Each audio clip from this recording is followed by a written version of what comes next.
Hello, everyone. I was told that I read too fast at some point, so I'm going to try this time to be as slow as I can for everyone to catch the pronunciation of each letter. Okay, let's start. Chapter 20. The Hour of Triumph.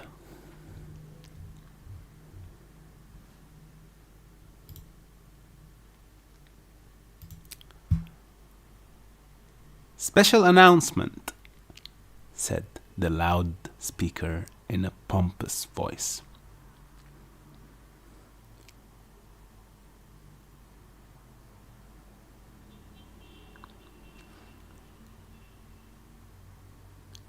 The management of the fair takes great pleasure in presenting Mr. Homer L. Zuckerman. The management of the fair takes great pleasure in presenting Mr. Homer L. Zuckerman and his famous pig, the truck bearing this extraordinary animal. Why do I feel like I read this before? It's probably... Is this where we stopped last time? 20 or 21? Let's see. Oh yes, this one we read last night. Okay, let's go to the next. Yeah. Chapter 21. Charlotte and Wilbur were alone. The families had gone to look for Fern. Templeton was asleep. Wilbur lay resting after the excitement and strain of the ceremony. His medal still hung from his neck. By looking out of the corners of his eye, he could see it. Charlotte, said Wilbur, after a while, why are you so quiet? I like to sit still, she said. I've always been rather quiet. Yes, but you seem specially so today. Do you feel all right? A little tired, perhaps, but I feel peaceful. Your success in the ring this morning was, to a small degree, my success. Your future is assured. You will live, secure and safe. Wilbur. Nothing can harm you now. These autumn days will shorten and grow cold. The leaves will shake loose from the trees and fall. Christmas will come. Then the snows of winter. You will live to enjoy the beauty of the frozen world. For you mean a great deal to Zuckerman, and he will not harm you.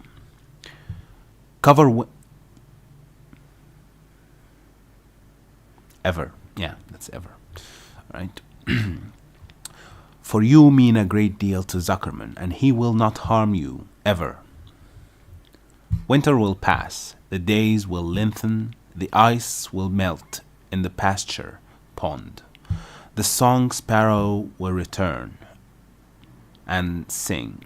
The frogs will awake. The warm wind will blow again. All these sights and sounds and smells will be yours to enjoy. Wilbur. This lovely world, these precious days. Charlotte stopped. A moment later, a tear came to Wilbur's eye.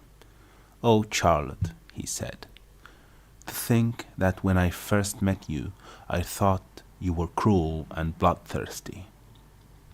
When he recovered from his emotion, he spoke again. Why did you do all this for me? He asked. I don't deserve it. I've never done anything for you. You have been my friend, replied Charlotte. That in itself is a tremendous thing. I wove my webs for you because I liked you. After all, what's a life anyway? We're born, we live a little while, we die. After all, what's a life anyway? We're born, we live a little while, we die. A spider's life can't help being something of a mess with all this trapping and eating flies.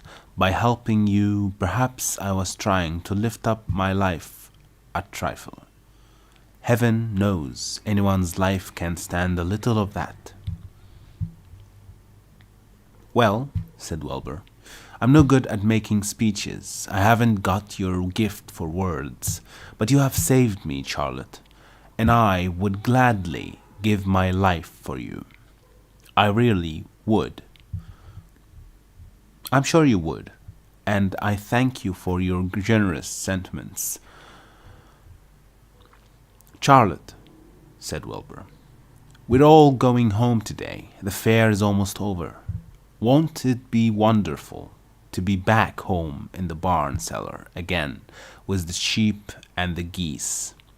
Aren't you anxious to get home? For a moment, Charlotte said nothing. Then she spoke in a voice so low Wilbur could hardly hear the words. I will not be going back to the barn, she said. Wilbur leapt to his feet. Not going back? He cried. Charlotte, what are you talking about? I'm done for, she replied.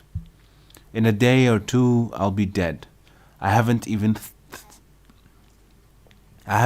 strength enough to climb down into the crate.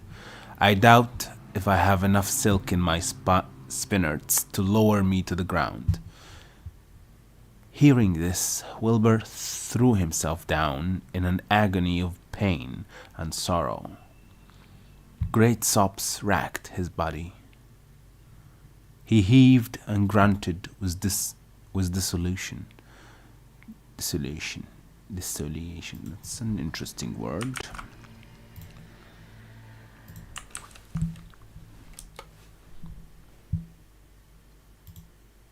Desolation. Desolation. A state of complete emptiness or destruction. Desolation. That's an interesting word. Granted with desolation. Charlotte, he moaned. Charlotte, my true friend. Come now, let's not make a scene, said the spider. Be quiet, Wilbur. Stop trashing about. But I can't stand it, shouted Wilbur. I won't leave you here alone to die. If you're going to stay here, I shall stay too. Don't be ridiculous, said Charlotte. You can't stay here. Zuckerman and Larvae and John Arable and the others will be back any minute now. And they'll shove you into the crate. And they'll shove you into the crate, and away you'll go. Besides, it wouldn't make any sense for you to stay. There would be no one to feed you. The fairgrounds will soon be empty and deserted. Wilbur was in panic. He raced round and round the pen. Suddenly he had an idea. He thought of the egg sack and the 514 little spiders that would hatch in the spring. If Charlotte herself was unable to go home to the barn, at least he must take her children along. Wilbur rushed to the front of his pen. He put his front feet up on the top board and gazed around. In the distance, he saw the Arables and the Zuckermans approaching. He knew he would have to act quickly. Where's Templeton? He demanded. He's in that corner under the straw, Asleep, said Charlotte. Wilbur rushed over, pushed his strong snout under the rat, and tossed him into the air. Templeton, screamed Wilbur, pay attention! The rat, surprised out of a sound sleep, looked first dazed and disgusted, then disgusted. The rat, surprised out of a sound sleep, looked first dazed, then disgusted. What kind of monkey shine is this? What kind of monkey shine is this? He growled. Can't a rat catch a wink of sleep without being rudely popped into the air? Listen to me, cried Wilbur. Charlotte is very ill. She has only a short time to live. She cannot accompany us home because of her condition. Therefore, it is absolutely necessary that I take her egg sac with me. I can't reach it, and I can't climb. You are the only one that can get it. There is not a second to be lost. The people are coming. They'll be here in no time. Please, please, please, Templeton, climb up and get the egg sac. The rat yawned. He straightened his whiskers. Then he looked up at the egg sac. So, he said, in disgust. So it's old Templeton to the rescue again, is it? Templeton, do this. Templeton, do this. Templeton, do that. Templeton, please run down to the dump and get me a magazine clipping. Templeton, please lend me a piece of string so I can spin a web. Oh, hurry, said Wilbur. Hurry up, Templeton. But the rat was in no hurry. He began imitating Wilbur's voice. So it's hurry up, Templeton, is it? He said. Ho, ho, and what thanks do I ever get for these services? I would like to know. Never a kind word for old Templeton. Only abuse and wisecracks. Only abuse and wisecracks and side remarks. Never kind word for a rat. Templeton, said Wilbur in desperation, if you don't stop talking and get busy, all will be lost, and I will die of a broken heart. Please climb up. Templeton lay back in the straw. Lazily he placed his 4 paws behind his head and crossed his knees in an attitude of complete relaxation. Die of a broken heart, he mimicked. How touching. My, I notice that it's always me you come to when in trouble. But I've never heard of anyone's heart breaking on my account. Oh no, who cares anything about old Templeton? Get up, screamed Wilbur. Stop acting like a spoiled child. Templeton grinned and lay still. Who made trip after trip to the dump? He asked. Why, it was old Templeton. Who saved Charlotte's life by scaring that arable boy away with a rotten goose egg? Bless my soul, I believe it was old Templeton. Who bit your tail and got you back on your feet this morning after you had fainted in front of the crowd? Old Templeton. Has it ever occurred to you that I am sick of running errands and doing favors? What do you think I am anyway? A rat of all work? Wilbur was desperate. The people were coming, and the rat was failing him. Suddenly he remembered Templeton's fondness for food. Templeton, he said, I will make you a solemn promise. Get Charlotte's egg sac for me, and from now on I will let you eat first when Larvae slops me. I will let you have your choice of everything in the trough, and I won't touch a thing until you're through.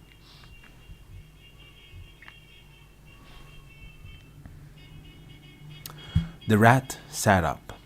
You mean that? He said. I promise, I cross my heart. All right, it's a deal, said the rat. He walked to the wall and started to climb. His stomach was still swollen from last night's gorge, groaning and complaining.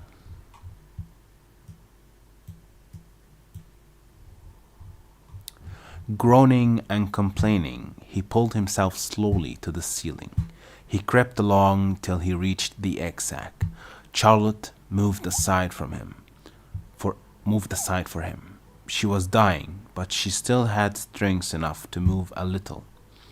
Then Templeton bared his long, ugly teeth and began snipping the threads that fastened the sack to the ceiling. Wilbur watched from below. Use extreme care, he said. I don't want a single one of these eggs harmed.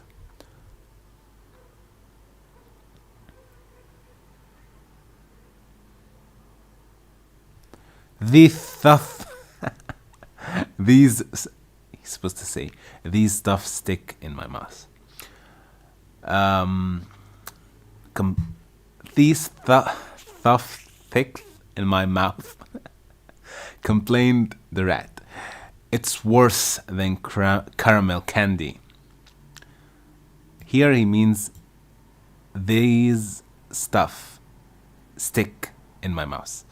He talks about the Charlotte whips. They stick in his mouth. Complained the rat. It's worse than caramel candy. But Templeton worked away at the job and managed to cut the sack adrift and carry it to the ground, where he dropped it in front of Wilbur. Wilbur heaved a great sigh of relief. Thank you, Templeton, he said. I will never forget this as long as I live. Neither will I, said the rat, picking his teeth. I feel as though I'd eaten a spool of thread. Well, home we go. Templeton crept into the crate and buried himself in the straw. He got out of sight just in time. Lurvy and John Arable and Mr. Zuckerman came along at that moment, followed by Mrs. Arable and Mrs. Zuckerman, and Avery and Fern. Wilbur had already decided how he would carry the egg sack. There was only one way possible. He carefully took the little bundle in his mouth and held it there on top of his tongue.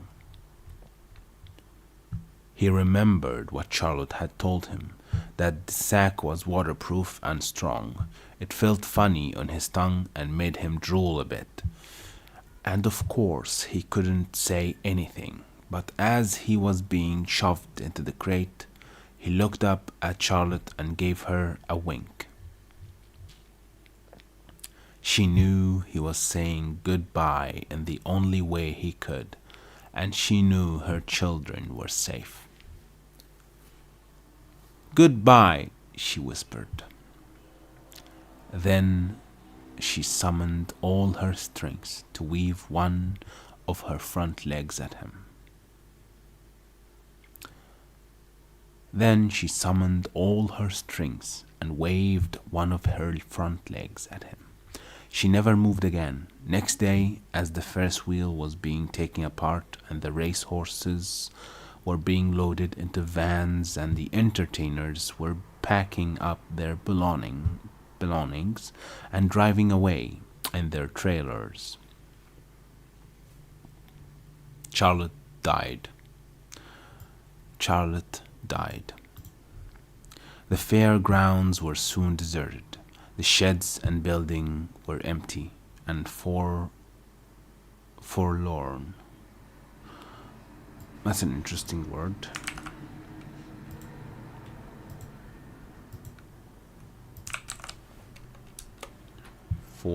forlorn, forlorn, forlorn, forlorn, sad and abandoned or lonely. That's the meaning of forlorn. The infield was littered with bottles and trash. Nobody of the hundreds of people that had visited the fair knew that a grey spider had played the most important part of all. No one was with her when she died.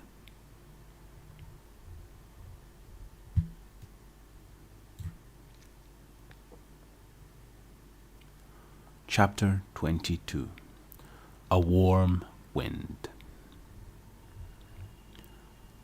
And so Wilbur came home to his beloved manure pile in the barn cellar. His was a strange homecoming. Around his neck he wore a Medal of Honor.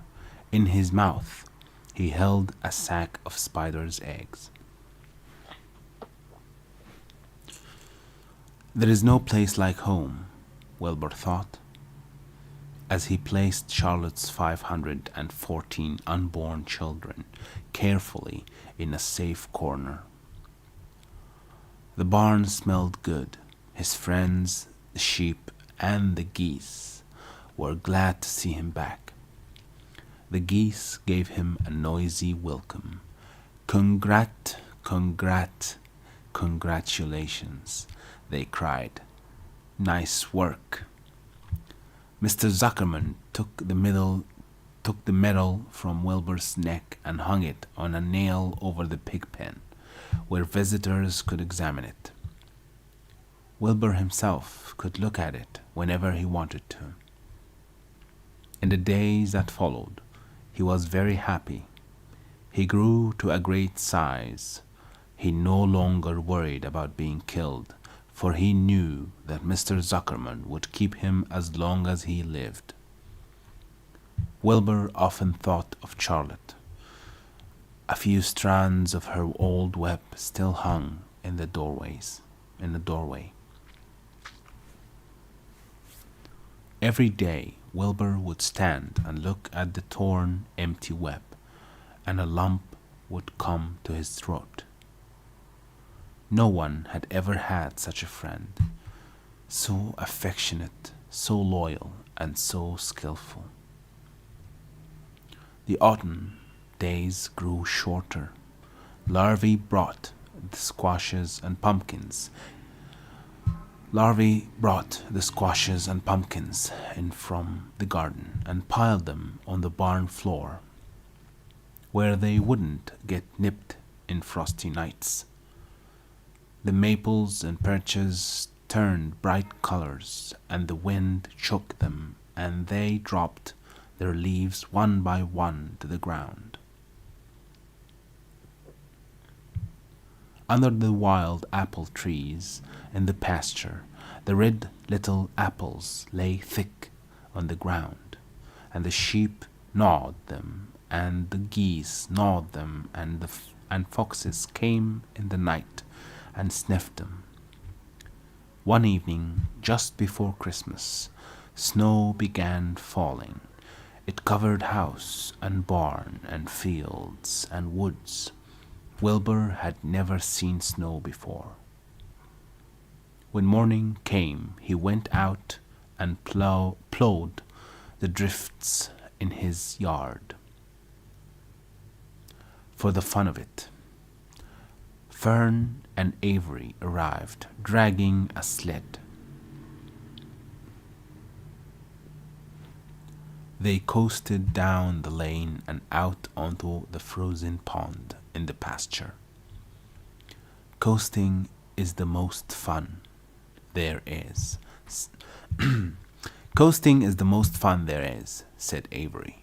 The most fun there is, retorted Fern, is when the Ferris wheel stops and Henry and I are in the top car, and Henry makes the car swing, and we can see everything for miles and miles and miles.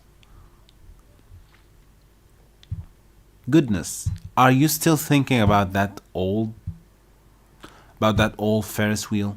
Said Avery in disgust. The fair was weeks and weeks ago. I think about it all the time, said Fern, picking snow from her ear. After Christmas, the thermometer dropped to 10 below zero. Cold settled on the world. The pasture was bleak and frozen.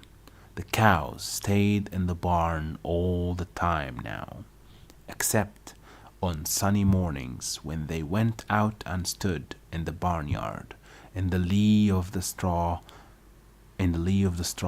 pile.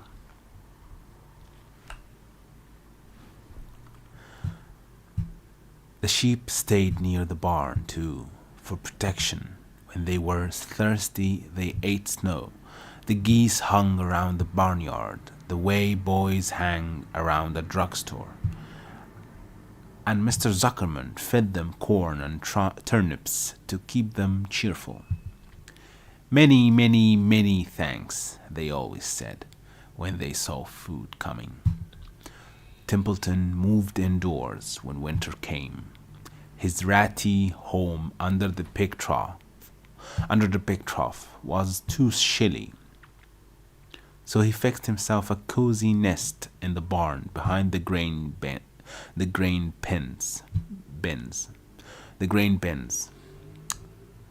He lined it with bits of dirty newspapers and rags, and whenever he found a trinket or a keepsake, he carried it home and stored it there.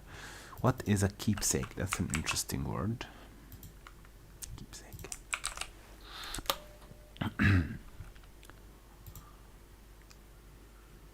Something kept or giving to be kept in memory of a person. Oh, trash. Like souvenirs. Things that he keeps. That's a keepsake. He carried it home and stored it there. He continued to visit Wilbur 3 times a day, exactly at mealtime, and Wilbur kept the promise he had made. Wilbur let the rat eat first. Wilbur let the rat eat first. Then, when Templeton couldn't hold another mouthful, Wilbur would eat.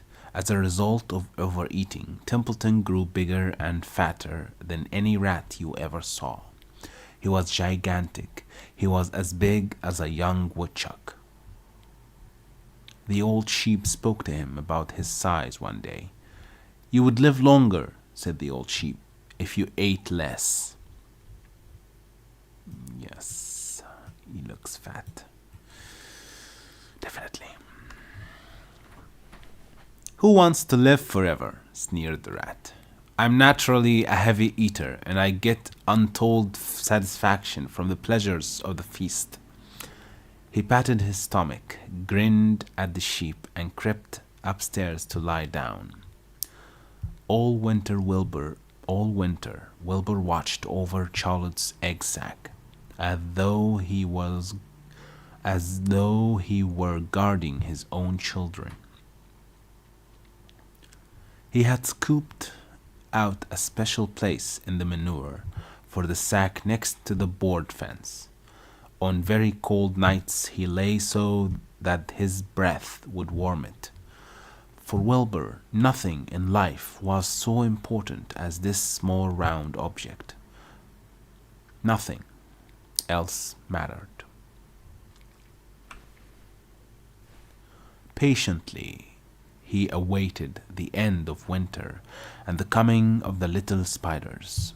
Life is always a rich and steady time when you are waiting for something to happen or to hatch. The winter ended at last. "I heard the frogs today," said the old sheep one evening. "Listen, you can hear them now." Wilbur stood still and cocked his ears. From the pond in shrill chorus.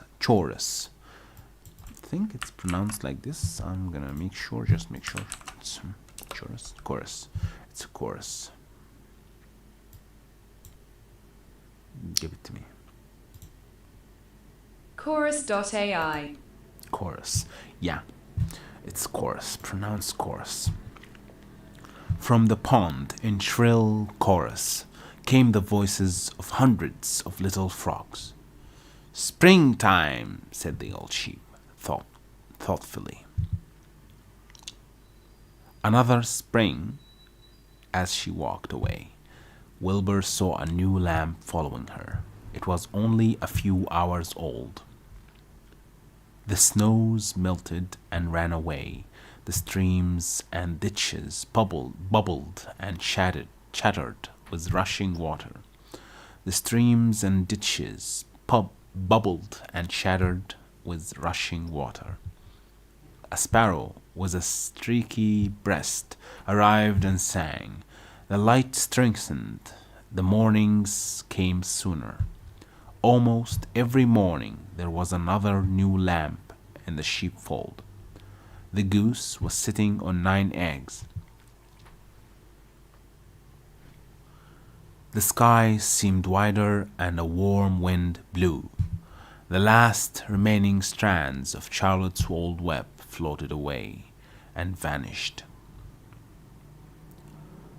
One fine sunny morning, after breakfast, Wilbur stood watching his precious sack. He wasn't thinking of anything much as he stood there.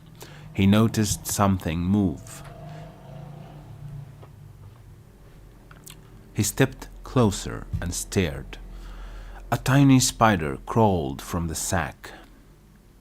It was no bigger than a grain of sand, no bigger than the head of a pin. Its body was gray with the black stripe underneath. Its legs were gray and tan. It looked just like Charlotte. Wilbur trembled all over when he saw it. The little spider waved at him.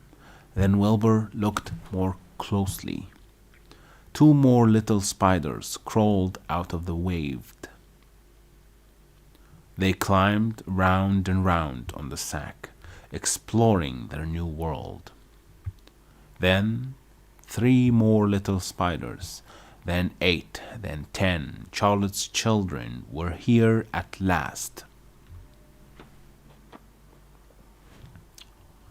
Wilbur's heart pounded. He began to squeal. Then he raced in circles, kicking manure into the air. Then he turned a backflip. Then he planted his front feet and came to a stop in front of Charlotte's children. "Hello there," he said. The first spider said hello, but its voice was so small Wilbur couldn't hear it. "I'm an old friend of your mother's," said Wilbur.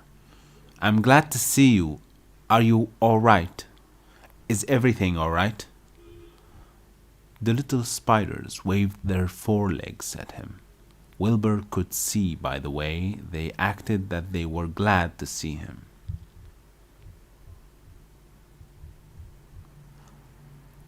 Wilbur could see by the way they acted that they were glad to see him.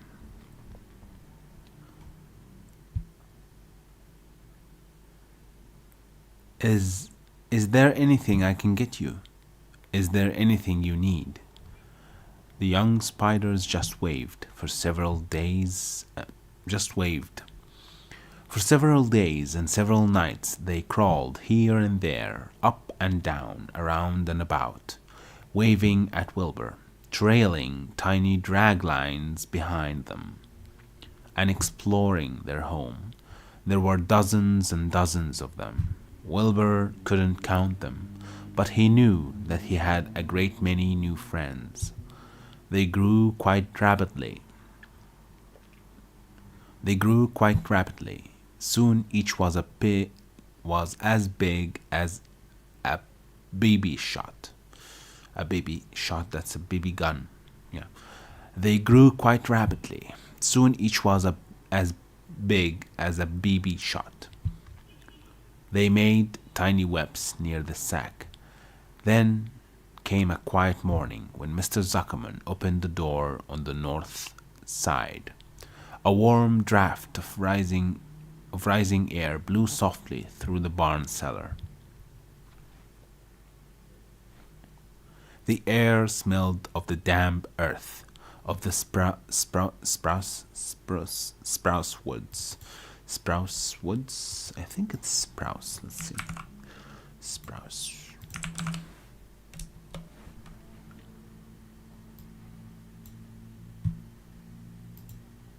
The spruce. Spruce, okay. The spruce woods. The air smelled of the damp earth, of the spruce woods, of the sweet springtime. The baby spiders felt the warm updraft. One spider climbed to the top of the fence. Then it did something that came as a great surprise to Wilbur. The spider stood on its head, pointed its spinnerets in the air, and let loose a cloud of fine silk. The silk formed a balloon. As Wilbur watched, the spider let go of the fence and rose into the air. "Goodbye," it said, as it sailed through the doorway. "Wait a minute," screamed Wilbur. "Where do you think you're going?" But the spider was already out of sight. Each balloon carrying a spider. Wilbur was frantic. Charlotte's babies were disappearing at a great rate.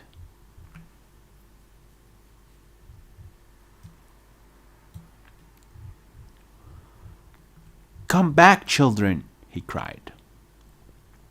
"Goodbye," they called. "Goodbye, goodbye." At least one little spider took time enough to stop and talk to Wilbur before making its balloon. "We're leaving here on the warm updraft. This is our moment for setting forth. We are aeronauts. We are aeronauts, and we are going out into the world to make webs for ourselves." "But where?" asked Wilbur. "Wherever the wind takes us. High, low, near, far, east, west, north, south, we take to the breeze. We go as we please." "Are all of you going?" asked Wilbur. "You can't all go.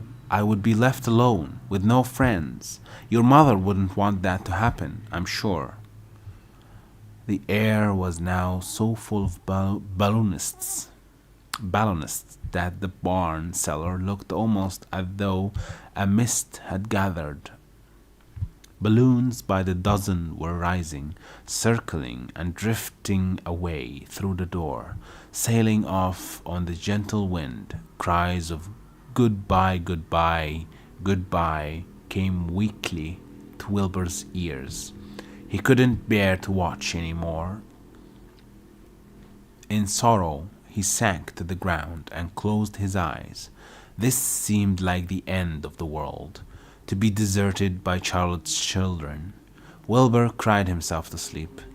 When he woke, it was late afternoon. He looked at the egg sack. It was empty. He looked into the air. The balloonists were gone. Then he walked drearily. Then he walked drearily to the doorway. Drearily. It means sad, in a sad manner, I think. Drearily. Drearily,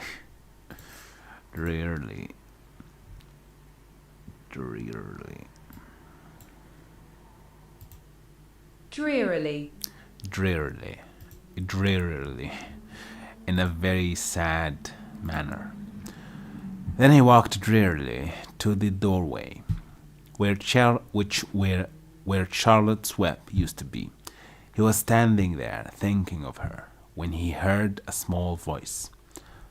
"Salutations," it said. "I'm up here." "So am I," said another tiny voice. "So am I," said a third voice. "Three of us are staying. We like this place, and we like you." Wilbur looked up at the top of the doorway. 3 small webs were being constructed. On each web, working busily, was one of Charlotte's daughters.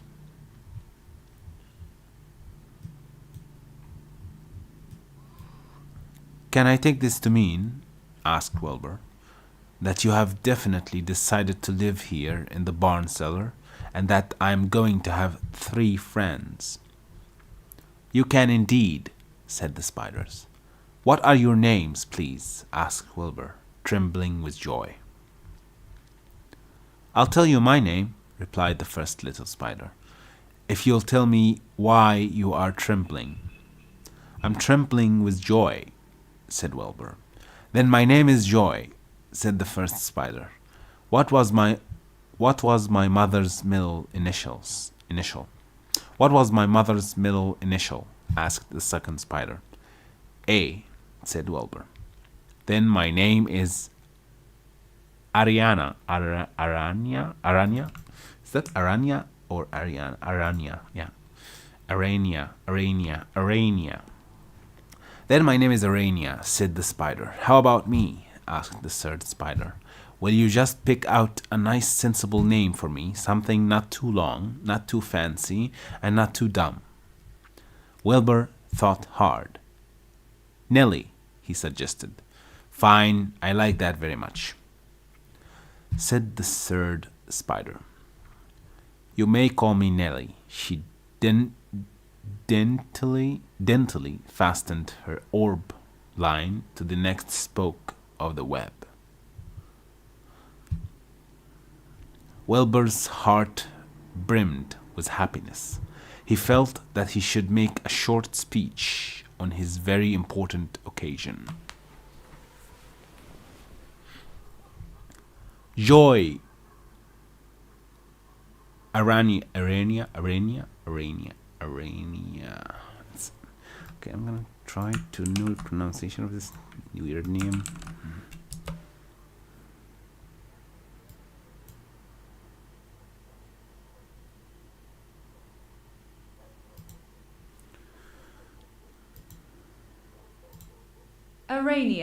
Arania, okay. Joy, Arania, Nellie, he began. Welcome to the barn cellar. You have chosen a hollow doorway from which to string your webs. I think it is only fair to tell you that I was devoted to your mother. I owe my very life to her. She was brilliant, beautiful, and loyal to the end. I shall always treasure her memory. To you, her daughters, I pledge my friendship forever and ever. I pledge mine, said Joy.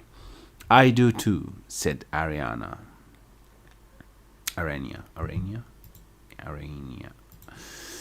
I do too, said Arania. And so do I, said Nellie, who had just managed to catch a small gnat. It was a happy day for Wilbur, and many more happy, tranquil days followed. As time went on, and the months and years came and went, he was never without friends. Fern did not come regularly to the barn any more. She was growing up and was careful to avoid childish things, like sitting on a milk stool near a pig pen. But Charlotte's children and grandchildren and great-grandchildren, year after year, lived in the doorway. Each spring there were new little spiders hatching out to take the place of the old. Most of them sailed away on their balloons, but always 2 or 3 stayed and set up housekeeping in the doorway.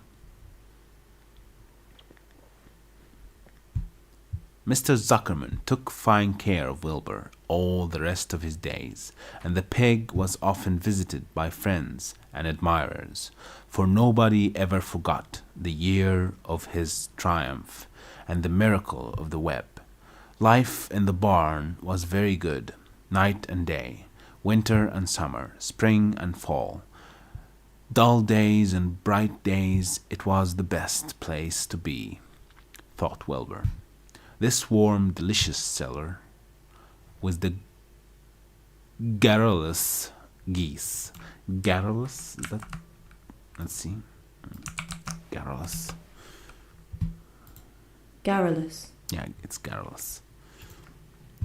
With the garrulous geese, the changing seasons, the heat of the sun, the passage of swallows, the nearness of rats, the sameness of sheep, the love of spiders, the smell of manure, and the glory of everything.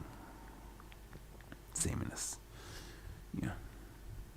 Wilbur never forgot Charlotte, although he loved her children and grandchildren dearly. None of the new spiders ever quite took her place in his heart.